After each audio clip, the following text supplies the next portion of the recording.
Saudações, amigos da Canaplan. Hoje estamos aqui para conversar um pouco sobre o florescimento da cana-de-açúcar. Desde fevereiro deste ano, 2015, nós temos alertado sobre a possibilidade de florescimento nesse ano. Na última reunião, realizada em abril desse ano, nós apresentamos mapas tanto de previsão realizado em fevereiro, quanto o mapa definitivo com os reais valores que nós acreditávamos de risco de florescimento para o Centro-Sul. E até o momento nós temos acertado, o florescimento vem ocorrendo em diferentes regiões, em diferentes intensidades, conforme os mapas tinham alertado. Ao falar de florescimento, nós temos que pensar em várias coisas. A primeira etapa diz respeito ao que acontece antes do florescimento, do processo de indução, o que ocorre durante a indução e o depois. Normalmente nós nos preocupamos apenas com o que ocorre durante a indução. Isso é um processo longamente discutido, nós não vamos abordá-lo hoje aqui. Vamos falar um pouco sobre o que acontece depois da indução. Esse ano é um ano que tem ilustrado isso muito bem. O florescimento da cana-de-açúcar depende também, é lógico, como de qualquer outra planta, da presença de água e de temperatura para se desenvolver. Então não basta a simples ocorrência da indução para desencadear ao mesmo tempo, com a mesma sincronia, o processo de florescimento em todas as plantas.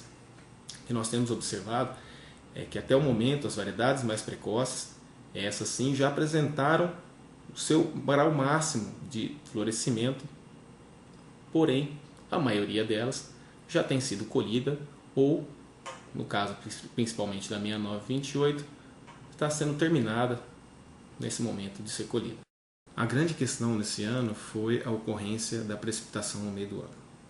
Todos estávamos apreensivos sobre os rumos da safra, vínhamos de uma safra muito seca e a expectativa é que talvez essa não fosse uma safra tão boa. Com as chuvas que vieram, graças a Deus, no meio desse ano, nós conseguimos alavancar um pouco a produtividade e principalmente amenizar os efeitos do florescimento. Vale lembrar que o objetivo primordial de qualquer planta e, portanto, da cana-de-açúcar é perpetuar a espécie. Portanto, assim que a planta possui uma flor, todo e qualquer elemento, incluindo a água, será dedicado a essa estrutura reprodutiva que gerará os descendentes dessa planta. Pois bem, nesse ano, a ocorrência de precipitação favoreceu enormemente o setor, não apenas produzindo um efeito na biomassa, mas também permitiu que os colmos florescidos perdessem água num ritmo muito mais lento do que eles deveriam perder. Até o momento, o florescimento não provocou, em larga escala, perdas que nós tenhamos notado. Porém, nós sabemos que algumas perdas ocorreram. Mas o que acontecerá daqui para frente?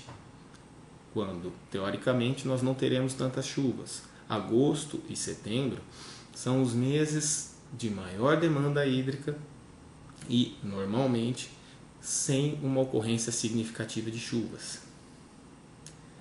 Nessa interação entre florescimento, quando a planta apresenta o seu ápice de exigência hídrica, e clima com o mínimo de disponibilidade hídrica, que reside o perigo. Pois bem, agora nós temos que esperar para ver o que vai acontecer. Mas uma coisa é certa, se essa restrição hídrica perdurar por agosto e setembro, os colmos vão ser desidratados e a tendência é haver uma perda de peso significativa. Como que fica a questão do ATR diante de tudo isso? Pois bem, como a flor promoverá uma intensificação do déficit hídrico sofrido pela planta, o ATR, logicamente, apresentará um salto significativo num certo período.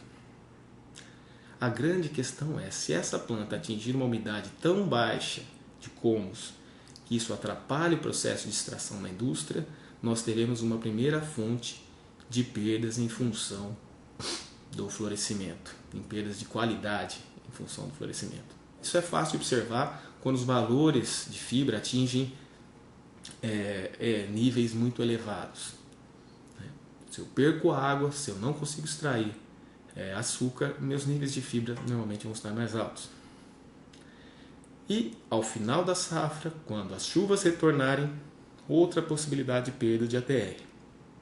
A planta, com seu ciclo definido, ou seja, com a flor emitida e sem outra forma de crescimento, ela apresentará brotações laterais, enfim, brotações que são formas dela se propagar vegetativamente. Essas brotações vão promover a inversão da sacarose. Em um cenário onde se prevê uma possível sobra de cana, seja por excesso de matéria-prima, seja por falta de tempo hábil para processar essa matéria-prima, isso pode causar um problema. Lembremos que algumas das principais variedades que vão sobrar como cana bis são variedades que podem apresentar florescimento, em especial 7515, que ocupa uma parcela significativa do centro-sul, normalmente é utilizada para esse fim e tem apresentado florescimento intenso em algumas regiões.